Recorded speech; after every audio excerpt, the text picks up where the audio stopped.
Hey guys, Chad at Spy Racing Heads. I just wanted to take a quick video. I showed you guys the video of my porting room, which I think it's really important to have a dirty room, but I also think it's really important to have a clean room to put things together. This room's not very big. I mean, I actually built it around this and this. Those are the ones that we're all using that we got at Sam's Club.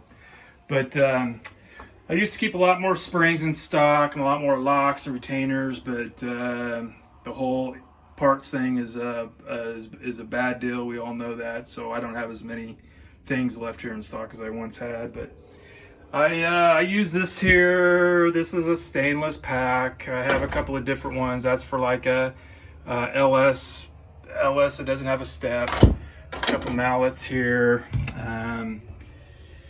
There's some liner stuff and some glove stuff, and I keep some locks up here. I also use an MTI valve spring compressor. Again, they're expensive, but it's pretty killer. I had the last one for 20 years. I've got a Sunnen guide clearance gauge.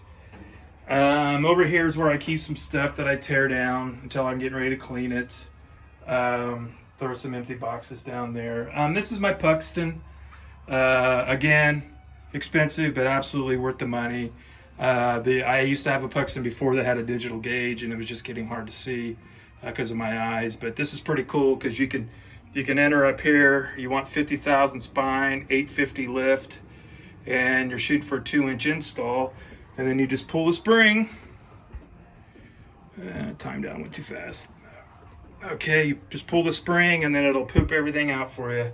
So you need to install it at 1968. It'll have 277 on the seat, 831 open, 1068 bind, and 651 with those parameters right there. So you can set it to read all different ways.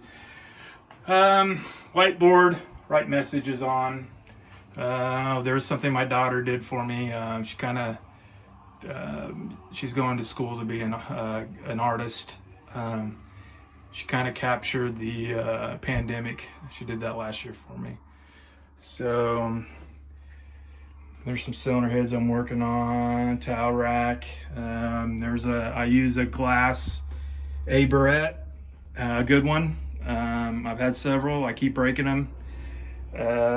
Here's my seals and then seal installer, and there's some shims that I keep.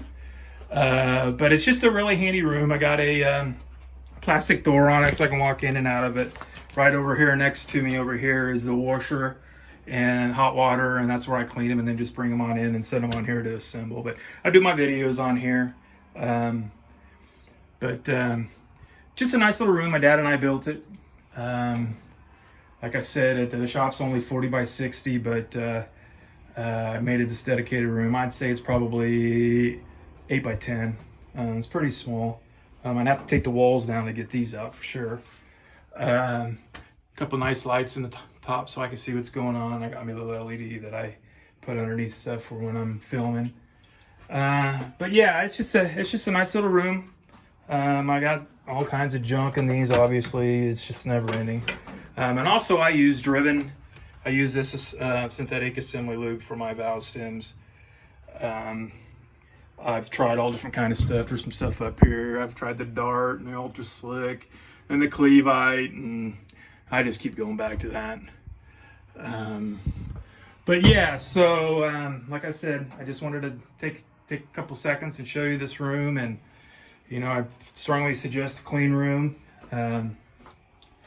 But thanks for looking, and if you guys have any questions, you can give me a call. There's my phone number, 785-623-0963. Appreciate each and every one of you. Christmas is right around the corner. Wishing everybody a great holiday season, and we all know that 2022 is going to be better. So thanks for looking. You guys take care.